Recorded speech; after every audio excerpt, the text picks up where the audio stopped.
Gari macha ama yonjari, mobile phone ama yonjari haibadi, tabada maring marang maphawroi. Adu nupa mani market hill si yonjari, khongjom war memorial complex si yonjari hairagadi, tabada angakpa soidana phawgani, aikhoi khudingmak.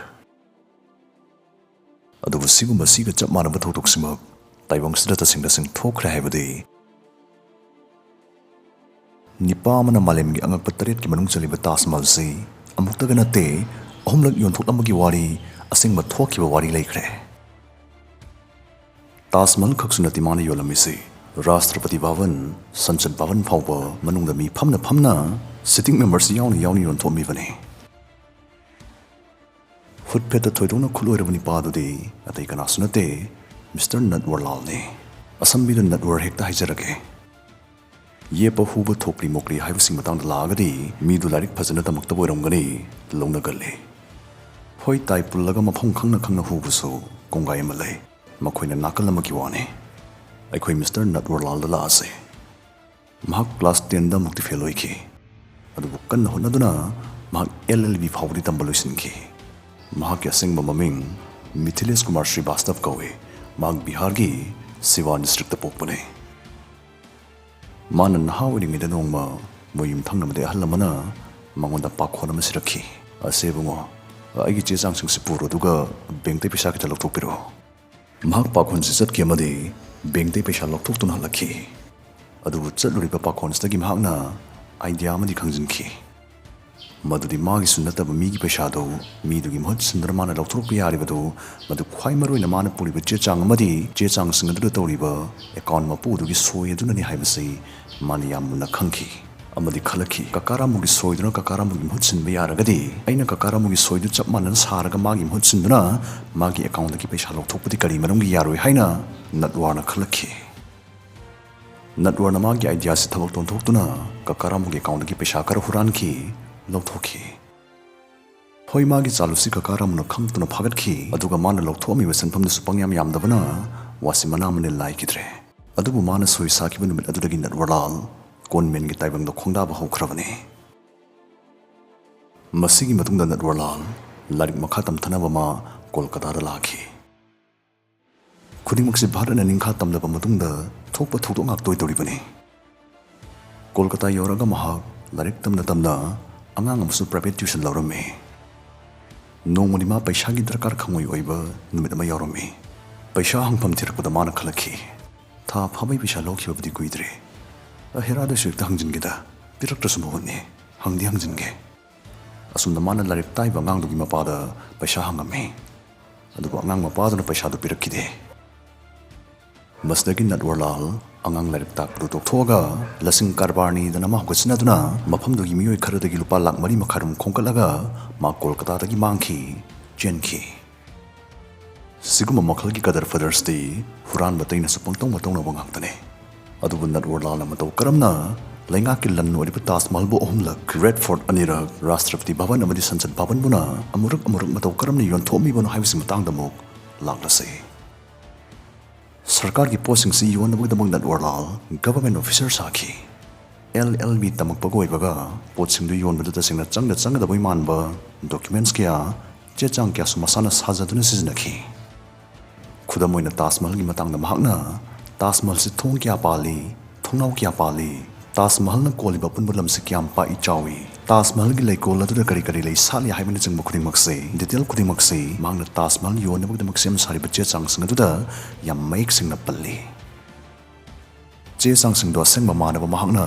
masana sajaba government stem sing so namsle amadi matam dogi Bharat ki president Dr. Rajendra Prasad ki soiso mangna thaina ramu kaka gi tawkiba dumaina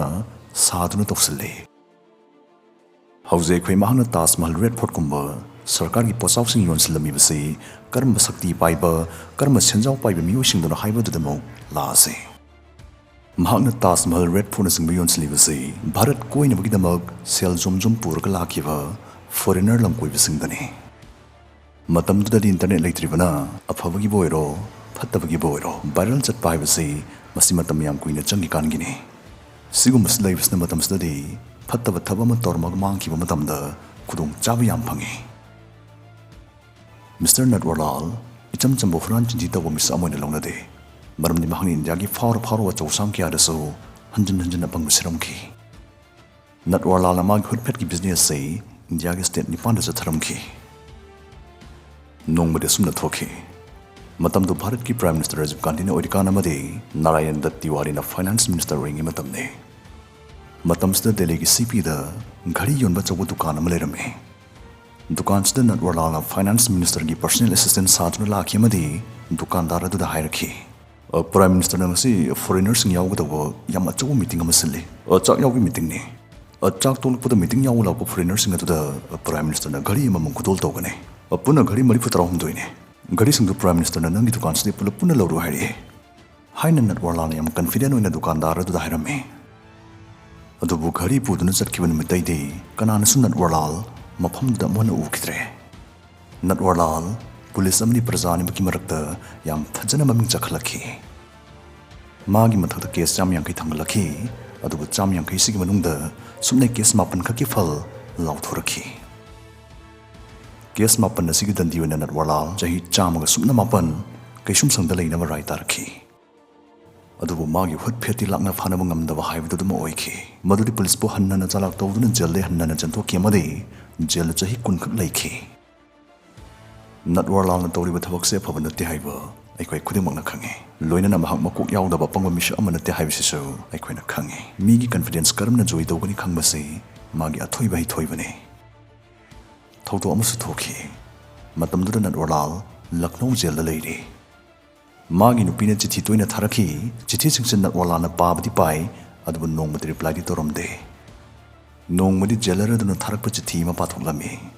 ꯆꯤꯊꯤ ꯑꯗꯨꯗ ꯑꯁꯨꯝꯅ ꯏꯔꯝꯃꯤ, ꯏꯃꯨꯡꯁꯤ ꯌꯥꯝ ꯋꯥꯔꯦ, ꯁꯦꯜꯁꯨ ꯑꯝꯇ ꯂꯩꯇ꯭ꯔꯦ, ꯂꯧ ꯈꯣꯏꯅꯕ ꯄꯩꯁꯥꯁꯨ ꯀꯔꯝꯅ ꯊꯤꯒꯅꯤ ꯈꯪꯗ꯭ꯔꯦ ꯑꯩ꯫ ꯑꯁꯨꯝꯅ ꯅꯠꯋꯥꯔꯂꯥꯜꯒꯤ ꯅꯨꯄꯤꯅ ꯆꯤꯊꯤ ꯑꯗꯨꯗ ꯏꯔꯝꯈꯤ꯫ ꯅꯠꯋꯥꯔꯂꯥꯜꯗꯤ ꯆꯤꯊꯤꯒꯤ ꯔꯤꯄ꯭ꯂꯥꯏ ꯁꯨꯡꯍꯟꯍꯟꯗꯦ ꯈꯪꯕꯅꯤꯅ ꯅꯨꯃꯤꯠꯇꯨꯗ ꯖꯦꯂꯔ ꯑꯗꯨꯅ ꯅꯠꯋꯥꯔꯂꯥꯜꯗ ꯍꯥꯏꯔꯛꯈꯤ, ꯏꯕꯣ ꯍꯟꯗꯛꯇꯤ ꯅꯪꯁꯨ ꯔꯤꯄ꯭ꯂꯥꯏ ꯑꯃꯗꯤ ꯍꯟꯕꯤꯈꯣꯅꯦ, ꯏꯃꯨꯡꯗ ꯌꯥꯝ ꯋꯥꯔꯝꯃꯤꯅꯦ꯫ ꯑꯁꯨꯝꯅ ꯍꯥꯏꯔꯝꯃꯤ꯫ ꯋꯥꯁꯤ ꯇꯥꯕꯗ ꯅꯠꯋꯥꯔꯅ ꯃꯥꯒꯤ ꯆꯤꯊꯤꯗꯨ ꯖꯦꯂꯔꯅ ꯄꯥꯊꯣꯛꯈ꯭ꯔꯦ ꯈꯪꯈꯤ ꯑꯃꯗꯤ ꯅꯨꯃꯤꯠꯁꯤꯗ ꯑꯍꯥꯟꯕ ꯑꯣꯏꯅ ꯃꯥꯒꯤ ꯅꯨꯄꯤꯗ ꯔꯤꯄ꯭ꯂꯥꯏ ꯑꯃ ꯏꯔꯝꯃꯤ꯫ ꯆꯤꯊꯤꯗꯨ ꯃꯌꯨꯝꯗ ꯊꯥꯈꯤꯗ꯭ꯔꯤꯉꯩ ꯍꯟꯗꯛꯁꯨ ꯖꯦꯂꯔ ꯑꯗꯨꯅ ꯄꯥꯊꯣꯛꯂꯝꯃꯤ꯫ ꯆꯤꯊꯤ ꯑꯗꯨꯗ ꯁꯨꯝꯅ ꯏꯔꯝꯈꯤ,